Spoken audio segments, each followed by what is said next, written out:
brought to you by American Pistachios.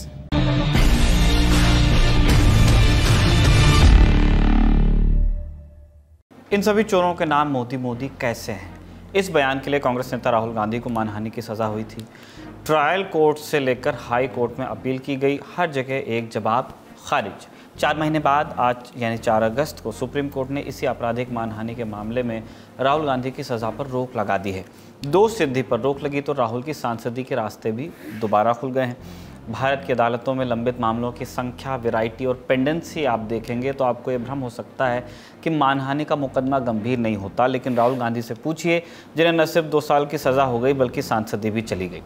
दोष सिद्धि पर रोक लग गई तो अब राहुल करेंगे क्या? सुप्रीम कोर्ट ने ट्रायल कोर्ट और हाई कोर्ट के फैसलों पर क्या टिप्पणी की, राहुल को क्या हिदायत दी और बार बार जिस बात का जिक्र आया मैक्सिमम पनिशमेंट, उसे लेकर आला अदालत ने क्या कहा, यही बताएंगे आज दिन की बड़ी खबर में। नमस्ते, मेरा नाम है निखिल और आप देख रहे हैं दी ललन टॉप शो। सबसे पहले आज कोर्ट में क्या हुआ वहां से शुरू करते हैं।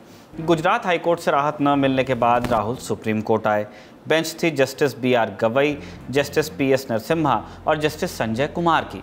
लाइव लॉ की कवरेज के मुताबिक 12 बजे के करीब सुनवाई शुरू हुई। राहुल की तरफ से जिरह कर रहे थे अभिषेक मनु सिंघवी। उन्होंने पहला तर्क तो यही दिया कि कोई एक रूपता, पहचान या रेखा नहीं है जो विशेष रूप से मोदी समुदाय को परिभाषित करती हो। दूसरा तर्क ये था कि पूर्णेश मोदी ने खुद स्वीकारा है कि मूलतः उनका उपनाम मोदी नहीं है, वो मोद वणिक समाज से हैं जिसमें कई जातियाँ और उपनाम के लोग आते हैं। इसके बाद सिंघवी ने एक दिलचस्प दलील दी कि राहुल ने अपने भाषण में जिन लोगों का नाम लिया था उनमें से एक ने भी मुकदमा नहीं किया, केवल एक भाजपा के पदाधिकारी को समस्या हुई।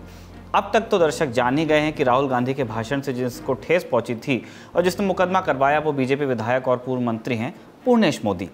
दूसरी तरफ के वकील थे महेश जेठमलानी। उन्होंने पॉइंट आउट किया कि राहुल का इरादा मोदी सरनेम वाले हर व्यक्ति को बदनाम करना था, सिर्फ इसलिए कि ये प्रधानमंत्री के उपनाम से मेल खाता है। सुनवाई के दौरान जस्टिस गवई ने पूछा कि जिस निर्वाचन क्षेत्र का प्रतिनिधित्व राहुल कर रहे थे उसका क्या वो एक प्रासंगिक कारक नहीं है?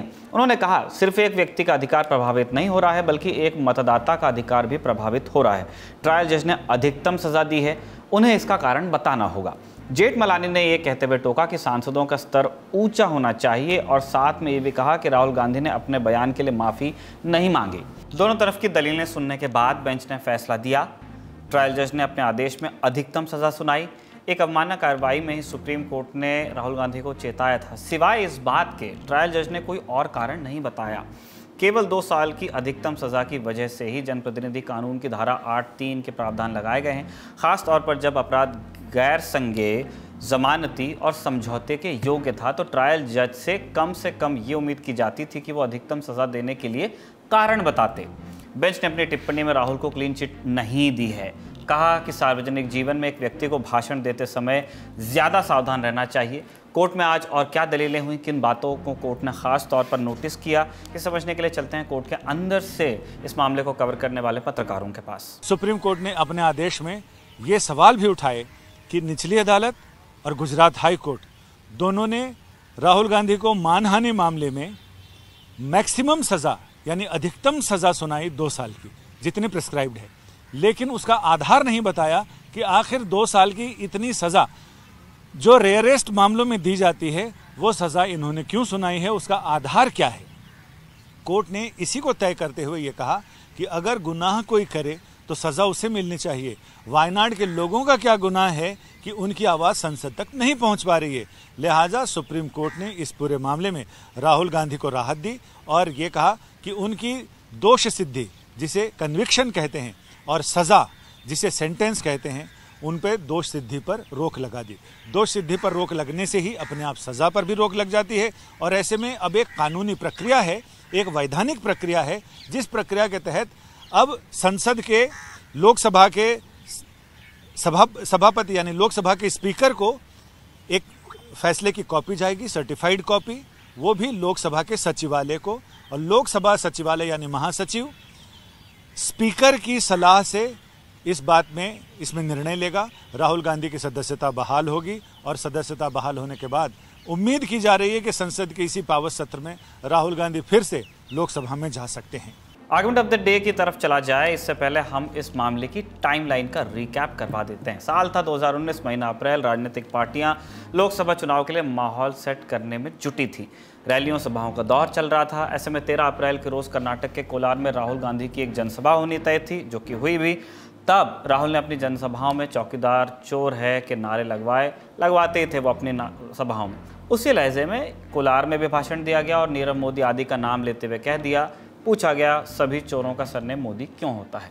30,000 करोड़ रुपए आपकी जेब से निकालकर उसकी जेब में ಸುಮಾರು 8,000 ಕೋಟಿ ರೂಪಾಯಿಗಳನ್ನ 15,000 ಕೋಟಿ ರೂಪಾಯಿಗಳನ್ನ ನಿಮ್ಮ ಜೇಬಿನಿಂದ ಹಣ ತೆಗೆದುಕೊಂಡು ಹೋಗಿ ದೇಶ ಬಿಟ್ಟು ಪರಾರಿಯಾಗಿದ್ದಾರೆ. मेहुल चोक्सी ಅವರು ಕೋಟ್ಯಾಂತರ ರೂಪಾಯಿ ಹಣವನ್ನ ಈ ದೇಶದಿಂದ ತೆಗೆದುಕೊಂಡು ಹೋಗಿದ್ದಾರೆ. ಲಲಿತ್ ಮೋದಿ ಅವರು ದೇಶದ ಹಣವನ್ನ ತೆಗೆದುಕೊಂಡು ಪರಾರಿಯಾಗಿದ್ದಾರೆ.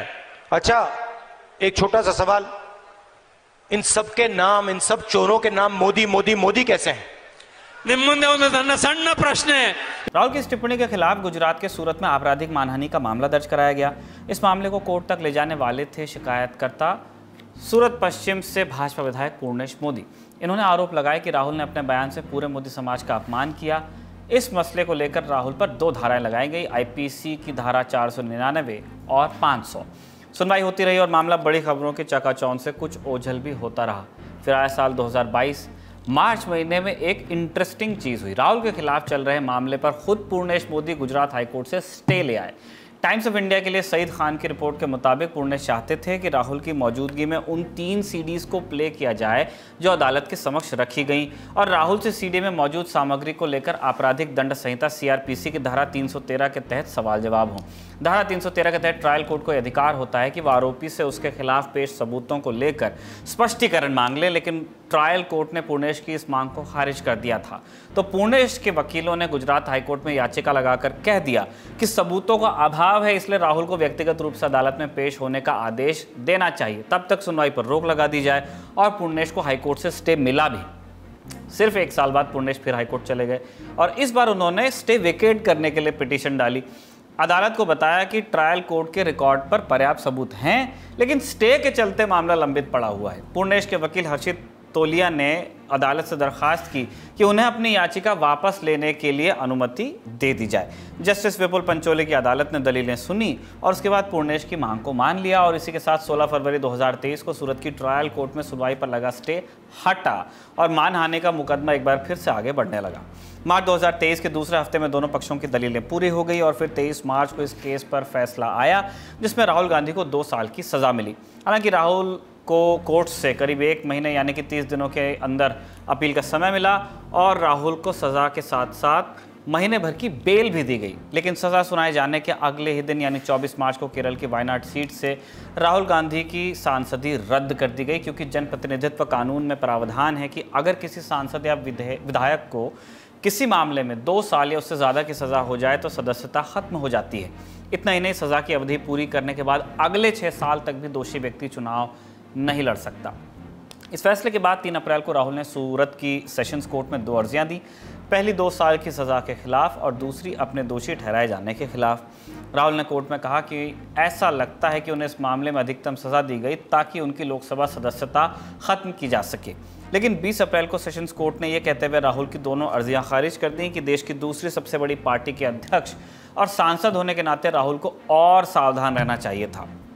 सेशंस कोर्ट से खाली हाथ लौटने के बाद राहुल ने गुजरात हाईकोर्ट में अपील की। 7 जुलाई को हाईकोर्ट ने फैसला सुनाते हुए कहा कि राहुल गांधी बिल्कुल अस्तित्व विहीन आधार पर राहत पाने की कोशिश कर रहे हैं। सेशन कोर्ट का फैसला न्यायसंगत और कानूनी था। अगर राहुल के कन्विक्शन पर रोक नहीं लगाई जाती है तो ये राहुल के साथ कोई अन्याय नहीं होगा। और इसके बाद राहुल पहुंचे सुप्रीम कोर्ट। आज यहां से राहत मिलने के बाद राहुल गांधी ने प्रेस कॉन्फ्रेंस की, कहा कि कर्तव्य वही है, सवाल पूछते रहेंगे। आज नहीं तो कल, कल नहीं तो परसों सच्चाई की जीत होती है। मगर जो भी हो, मेरा रास्ता तो क्लियर है। मुझे क्या करना है, मेरा क्या काम है, उसके बारे में मेरे दिमाग में बिल्कुल क्लैरिटी है। जिन लोगों ने हमारी मदद की और जनता ने जो प्यार और सपोर्ट दिया, उसके लिए मैं बहुत बहुत धन्यवाद करता हूँ। Thank you. जब भी ये खबर आपने सुनी होगी कि राहुल को राहत मिल गई, तो पहला सवाल आपके जहन में यही आया होगा कि अब कांग्रेस का कोर्स ऑफ एक्शन क्या होगा। ये जानने के लिए हमने बात की मामले को लगातार कवर करने वाले पत्रकारों से। देखिए, एक तो कांग्रेस को सबसे पहले सुप्रीम कोर्ट से बहुत उम्मीद थी। उन्हें इस बात का अंदाजा था और उम्मीद थी कि सुप्रीम कोर्ट कम से कम राहुल गांधी को इस केस में राहत जरूर देगा, और हुआ भी वैसा ही। कांग्रेस इस बात को लेकर चिंतित नहीं थी कि राहुल गांधी चुनाव नहीं लड़ पाएंगे या राहुल गांधी को घर वापस नहीं मिलेगा, संसद वापस नहीं जाएंगे। उनको अंदाजा था कि हमें फाइनली सुप्रीम कोर्ट से राहत मिल जाएगी। वैसा उनका आज पूरा हो गया। इसी के चलते आज जैसे ही सुप्रीम कोर्ट का फैसला आया तो लोकसभा चल रही थी। कांग्रेस के नेता अधीर रंजन चौधरी, जो नेता है लोकसभा के कांग्रेस के, वो तुरंत स्पीकर के पास पहुंचे और कहा कि देखिए, जिस तरीके से आपने जिस दिन गुजरात अदालत का फैसला आया था तो आपने नेक्स्ट डे राहुल गांधी को की सदस्यता रद्द कर दी थी, आप उतनी ही तीव्र गति से उनकी सदस्यता को बहाल कर दीजिए। हम चाहते हैं कि वो मंगलवार को जब मणिपुर के मुद्दे पर अविश्वास प्रस्ताव पर बात हो तो राहुल गांधी उस अविश्वास प्रस्ताव में कांग्रेस की तरफ से हिस्सा लें। तो एक मैं ये कह सकता हूं कि कांग्रेस में थोड़ा सा आज उत्साह है। और इस सुप्रीम कोर्ट के फैसले के बाद आपने देखा होगा कि पटाखे फूट रहे थे, मिठाइयां बट रही थी, और इनके जो स्टूडेंट्स विंग है, एनएसयूआई यूथ कांग्रेस, वो लोग सेलिब्रेट कर रहे थे। तो हर तरीके से कांग्रेस के नेताओं ने ट्विटर के जरिए, अपने बयान के जरिए, तो आज काफी मैंने उत्साह देखा है काफी समय के बाद कांग्रेस के भीतर। अगला सवाल यह है कि राहुल गांधी को सजा, फिर सांसदीय हाथ से चले जाना और अब सुप्रीम कोर्ट से राहत, इस पूरे सिलसिले में एक राजनीतिक तबका राहुल गांधी की इमेज एक फाइटर के तौर पर पेश कर रहा है। ऑब्वियसली कांग्रेस के लोग हैं ये, लेकिन कांग्रेस ने इस मानहानि के मसले को डील कैसे किया, सुनिए। देखिए, अगर इसको मैं डे वन से देखूं और समझूं तो राहुल गांधी को इस बात का एहसास था कि सरकार उन्हें संसद से बाहर निकालना चाहती है, क्योंकि वो बार बार गौतम अडानी पे हमला कर रहे थे, उनके उस विषय को लेकर बता रहे थे। और उन्होंने अपने, मुझे याद है एक आखिरी भाषण जब पिछले सत्र में हुआ था तो उन्होंने श्रीलंका में क्या हुआ इस बात को लेकर बताया था कि अडानी को कैसे फायदा पहुंचाया गया, अडानी को कैसे बांग्लादेश में फायदा पहुंचाया गया, देश के एयरपोर्ट्स में क्या क्या हुआ। तो उनको ये लगता था कि जिस तरीके से मैं गौतम अडानी के मुद्दे को उठा रहा हूँ संसद के भीतर, तो मेरे साथ देर सवेर ये होना ही था। तो आपने देखा होगा उसके बाद राहुल गांधी ने खुद से ही, सरकार ने जो समय दिया था उससे पहले ही अपना घर भी खाली कर दिया था और अपनी माँ के घर में वो शिफ्ट हो गए थे। हालांकि वहाँ बहुत दिक्कत, सारे दिन इनका स्टाफ वहाँ शिफ्ट नहीं हो पा रहा था। फिर इन्होंने अपने पूर्व सांसद संदीप दीक्षित का किराए पे लिया निजामुद्दीन ईस्ट में, अब वो वहां शिफ्ट होना चाहते थे। तो मैं ये कहूंगा आपको कि राहुल गांधी को इन तमाम बातों का अंदेशा था और कांग्रेस ने इस बात को बुलाने की भी कोशिश की कि हमारे साथ ही ज्यादती हो रही है और हमारा घर छीन लिया, हमें संसद से बाहर निकाल दिया। हमारा दोष सिर्फ इतना है कि क्योंकि हमने प्रधानमंत्री मोदी के दोस्तों से सवाल पूछे और हमने उनके उनके फायदों को लेकर जो बात की संसद के भीतर, इसलिए हमें बाहर निकाल दिया गया। तो मैं ये कहूंगा कि एक सोची समझी स्ट्रैटेजी थी, रणनीति थी जिसके तहत कांग्रेस भी काम कर रही थी और ये एक मैसेज देने की कोशिश थी कि इस जनता में ये मैसेज जाए कि हमारे साथ गलत हो रहा है। और ये समझाया गया था कि ये देश ना हमेशा कमजोर लोगों के साथ रहता है, तो आप भी क्यों नहीं बेचारे बनते। तो आप देखिए कि संदीप दीक्षित, जो जिनकी माताजी 15 साल दिल्ली की मुख्यमंत्री रही, वो अपना घर किराए पे देना चाहते थे और राहुल गांधी गांधी परिवार के सदस्य हैं, उनको एक घर किराए पे चाहिए था। तो ये अपने आप में ही मतलब एक ऐसी बात है कि जो आम लोगों के गले नहीं उतरेगी, लेकिन सच्चाई तो है, उनको घर चाहिए था और उनको किराया चाहिए था। तो इस तरीके से आप देखेंगे इस पूरे प्रकरण को कि राहुल गांधी को पता था उनके साथ क्या होगा, इसीलिए उन्होंने सरकार के बिना कहे बगैर घर खाली कर दिया, अपनी माँ के पास शिफ्ट हो गए, अपना घर किराए पे ले लिया। और इसी तरीके से अब वो वापस जब संसद जाएंगे, मुझे ऐसा लगता है कि वो एक बार फिर से गौतम अडानी के इशू को फिर से उठाएंगे। पॉलिटिकल कॉरिडोर्स में सुप्रीम कोर्ट के फैसले पर क्या प्रतिक्रिया है, अब आप ये भी सुन लीजिए। संविधान, लोकतंत्र और भारत के आम लोगों की ये जीत हो गई है। सिर्फ राहुल गांधी जी का जीत नहीं है, सारे भारत के जनता की जीत है और डेमोक्रेसी की जीत है और संविधान के उसूलों की जीत है। इसीलिए एक बहुत बड़ा फायदा देश के लोगों को हुआ है। सुप्रीम कोर्ट में श्रीमान राहुल गांधी का कन्विक्शन स्टे किया गया है। इस कानूनी प्रक्रिया में हम इस सम्मानीय फैसले का स्वागत करते हैं और आने वाले दिन में जब अब सेशंस कोर्ट में ये मुकदमा हम चलने वाला है, वहां हमारी ओर से, समाज की ओर से कानूनी जंग जो है वो लड़ी जाएगी। राहुल गांधी की तो सजा पर कोर्ट ने जो मतलब स्टे दिया है तो ठीक बात है। हाउस में राहुल गांधी जी का तो स्वागत है। कोर्ट ने जो भी निर्णय दिया है, फैसला दिया है, वो तो हम सब लोग को मानना होगा। जो हमारा पार्लियामेंट का सेक्रेटरी है वो नियमों को देखेगा और कोर्ट ने क्या मतलब स्टे दिया है, क्या ऑर्डर दिया है, उसका स्टडी करके उनको सदस्यता बहाल हो सकती है, नहीं हो सकती है।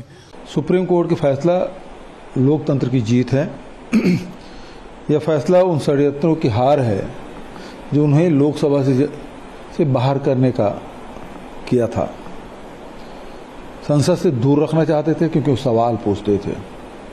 इससे सत्ता में बैठे हुए लोग परेशान हो जाते थे। एक बार फिर राहुल जी संसद में होंगे और फिर वो सवाल पूछेंगे जो लोकतंत्र के लिए बहुत ही जरूरी है। सारे घटनाक्रम को जो है सुप्रीम कोर्ट ने देखा, समझा और करोड़ों लोगों के मन की जो भावना थी, जो इंटेलेक्चुअल्स के मन में शंकाएं थी, उन सब का समाधान कर दिया एक ही बात में कह करके, ये सवाल करके कि भाई ऐसा मैक्सिमम सजा ही क्यों दी गई उनको। जो है जो लोग सोनिया जी को या अपने विपक्ष के नेताओं के लिए कुछ भी शब्दों का इस्तेमाल कर देते हैं, उन सबको भी कहा है। मानहानि पर नियम रोमन्स ने बनाया कि कोई जना एक दूसरे पर सबूत के बिना अनर्गल आरोप न लगा पाए, बिना सबूत के बेइज्जती करने वाली बातें न करे, वरना सजा मिलेगी। रोमन साम्राज्य के बाद कई और साम्राज्य आए, अंग्रेजी शासन आने तक कई पुराने नियम कायदे बदले, लेकिन ये वाला कानून अंग्रेज़ों को भी जमा। और जब भारत अंग्रेज़ों से आज़ाद हुआ, अपना संविधान बनाया, तब भी ये नियम कायम रहा। नियम ने कानून की शक्ल ले ली, जिसे हम मानहानि के कानून या डेफेमेशन के नाम से जानते हैं। इस कायदे के पीछे जो रोमन्स ने सोचा, वही अंग्रेज़ों ने आगे बढ़ाया, वही हमने अपनाया कि लोग सिर्फ बोलने के लिए न बोल दें, जब किसी के बारे में बोलें तो जांच परख के कोई ऐसा बयान, कोई ऐसा डॉक्यूमेंट, कोई ऐसा पब्लिश मटेरियल हो जिससे किसी व्यक्ति या किसी संस्था की छवि खराब होती है, गलत जानकारी प्रसारित होती है, तो मानहानि के तहत केस दर्ज हो सकता है। न्यायालय और संविधान दोनों ही इंसान या संस्था की प्रतिष्ठा को भी उनकी संपत्ति के तौर पर मानते हैं, इसलिए प्रतिष्ठा की हानि को संपत्ति की हानि माना गया। व्यक्ति और संस्था को यह अधिकार मिलता है कि वो अदालत जा सके। हाँ, उन्हें ये बात न्यायालय के सामने साबित भी करनी होगी कि उनकी मानहानि हुई है। इस केस में अदालत ने पाया कि राहुल गांधी की टिप्पणी पूरे मोदी समाज को अपमानित करती है, उसके लिए उन्हें सज़ा मिली। लेकिन कांग्रेस ने पहले दिन से कहा है कि मैक्सिमम पनिशमेंट का तुक क्या है। आज सुप्रीम कोर्ट भी यही पूछ रही है। दोषी ठहराए जाने के अगले दिन सुप्रीम कोर्ट के वकील शादान फरसाद ने भी द क्विंट को बताया था कि राहुल गांधी पहली बार के अपराधी हैं और उन पर पहले कोई दोष सिद्धि नहीं हुआ। प्रोहिबिशन एक्ट एंड रूल्स के अनुसार आप पहली बार अपराधी को अधिकतम सज़ा नहीं दे सकते। फिर अधिकतम सज़ा कैसे?